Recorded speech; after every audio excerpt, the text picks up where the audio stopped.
I came back here where I started because I will shoot my final Netflix special tonight.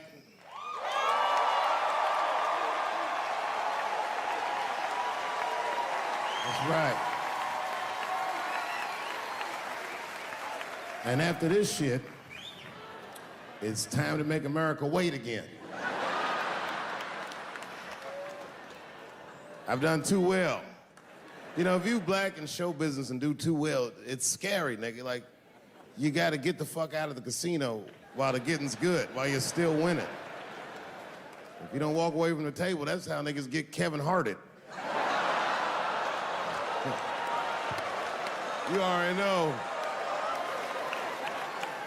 That's my man. I'm just saying, if he got a sex tape out, well, it's just a matter of time for me.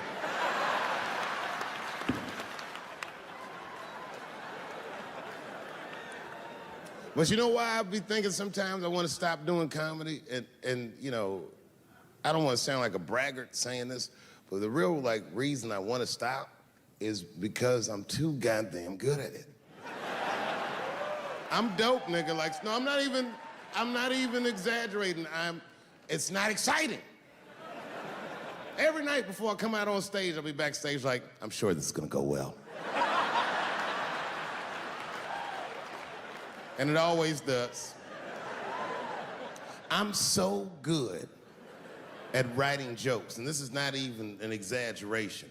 I actually write jokes backwards. I will write a punchline with no particular setup in mind. I just put it on a scrap of paper, and I'll throw that scrap of paper in my fishbowl. I have a fishbowl in my house filled with random punchlines. And every once in a while, I'll shake the bowl, and I'll dig in there and just pull one out and see if I can make that shit work. And I picked one for this special. It's not an easy punchline to pull off. Are you ready? Yeah. Here it goes. The punchline is, so I kicked her in the pussy.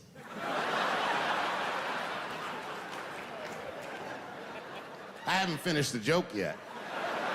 I just know whatever happens in the beginning of the joke, at the end of the joke, for some reason, I'm gonna kick somebody in the pussy. And it's going to be hilarious. And you know what's weird? I've always been this talented. I can't remember a time when I wasn't. You know, when I was growing up, I was probably about 8 years old, and at the time, we were living in Silver Spring. Yeah. Yes. Common misconception about me in D.C., a lot of people think I'm from the hood. That's not true. But I never bothered to correct anybody because I wanted the streets to embrace me. As a matter of fact, I kept it up as a ruse. Like sometimes I'll hang out with rappers like Nas and them, and these motherfuckers will start talking about the projects. Yo, it was wild in the PJs, yo. And I'll be like, word, nigga, word. But I don't know. I have no idea. My parents did just well enough so that I could grow up poor around white people.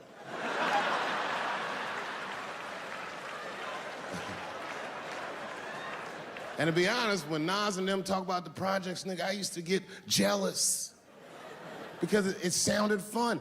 Everybody in the projects was poor, and that's fair. But if you were poor in Silver Spring, nigga, it felt like it was only happening to you. Nas does not know the pain of that first sleepover at a white friend's house. And you come back home on Sunday and just look at your parents like, y'all need to step your game up.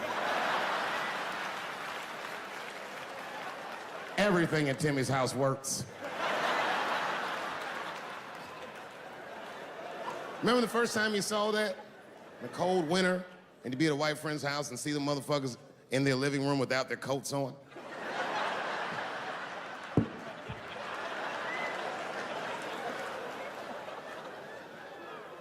Timmy was one of my first white friends, like, in my life, man. He's a good dude, too. He moved to Silver Spring from Utah, of all places. I guess his family was affiliated with that Mormon church they got down there, and Me and him used to hang out, and one day I was at his house, we were just hanging out, and Timmy says, Dave, why don't you stay for dinner tonight? I said, oh, man, I'd love to, but I can't. If I'm not home before dark, my mother will kill me. That was a lie. My mother had several jobs. I hadn't seen her in like 3 or 4 days. And the only reason I lied to Timmy was because at that point in my life, it was my experience that white dinner wasn't delicious.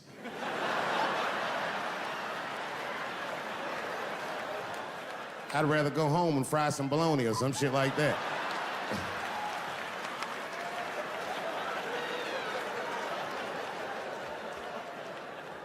But then old Timmy threw me a curveball I wasn't expecting. He said, well, it's too bad you can't stay, Dave, because Mom made stovetop stuffing.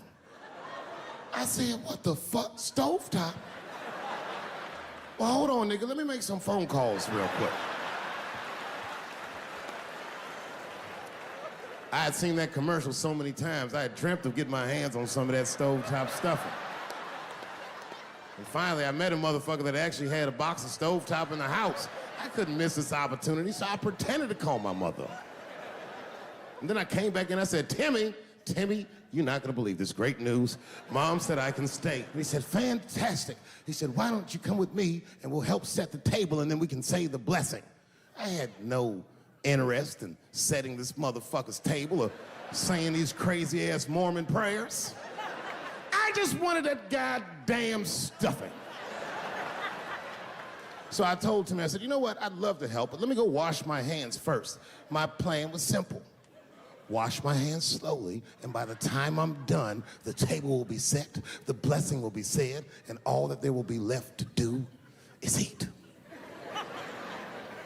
Went to the bathroom. I washed my hands very slowly. I must have been in there for about 10 minutes. And suddenly, one of his mothers came to the door.